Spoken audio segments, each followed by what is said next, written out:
Let's talk about printing and assembling our Love Notions Serenity pattern now. A couple tools that I like when I'm assembling my patterns. I prefer to have tape that's in a dispenser like this.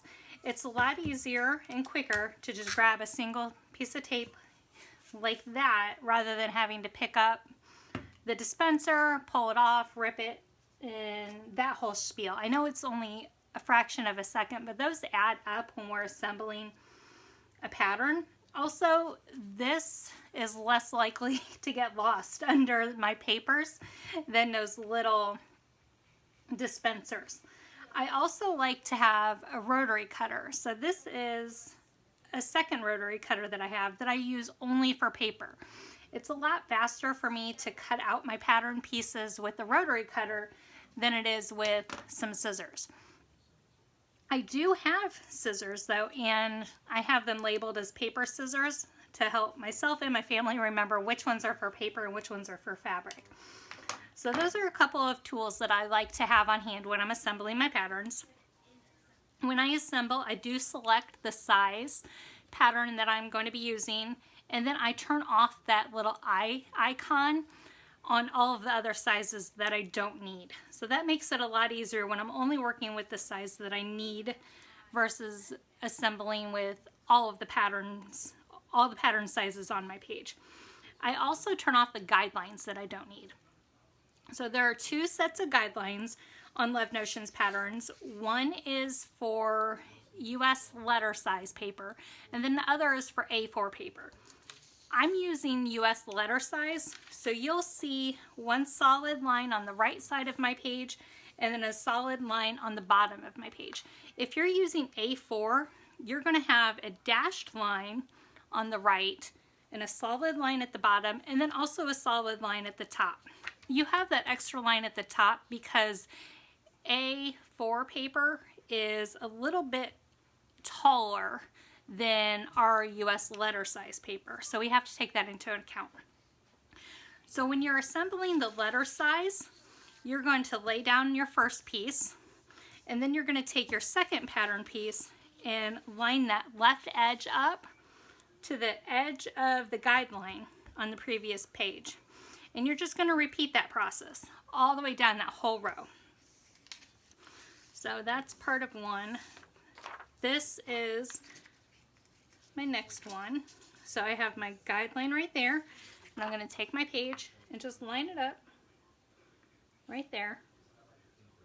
You want to make sure that it's straight, very straight, not just sort of straight. If you have it skewed even a fraction, so I have this to where it's angled maybe a 1/16 of an inch. That adds up as we go down our rows. So you have to make sure that this is straight and lined up the best that you can get it. I do not suggest that you do this on carpet because it's more difficult to get everything to line up and be accurate. You definitely want a solid surface like a tabletop, hardwood floor, laminate, something like that. Avoid carpet at all costs when you're assembling your pages. Now, if you're assembling A4, you're going to do this same technique for your first row. You're just going to line the left edge of your paper up to the guideline and go on your way. When we get to our second row is where things get a little bit different for the two sizes of paper. For letter size, you're just going to take your edge of the top page, or the top edge of your second row, and line that up with that guideline on the previous row. Line it all up and then tape it in place. You'll see that this guideline lines up and then that's lined up right there. Now if you're using A4, you need to line up that line that's at the top of your A4 page to that guideline that's at the bottom of the previous row.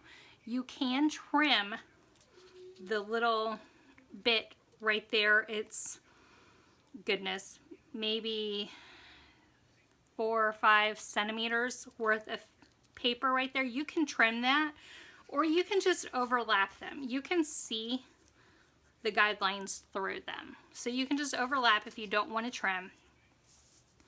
And then you just continue on. The pages are numbered, but it shows up really light.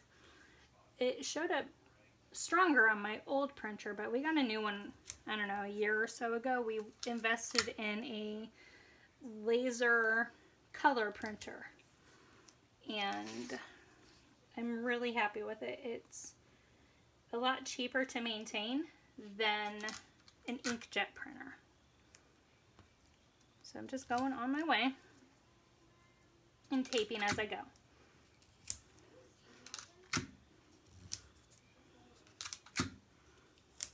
So you may notice that there's like a little gap right there.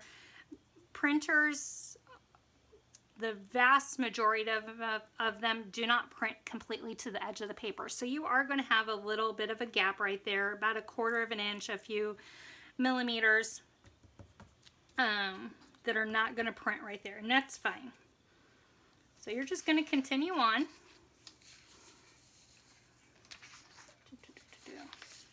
This piece.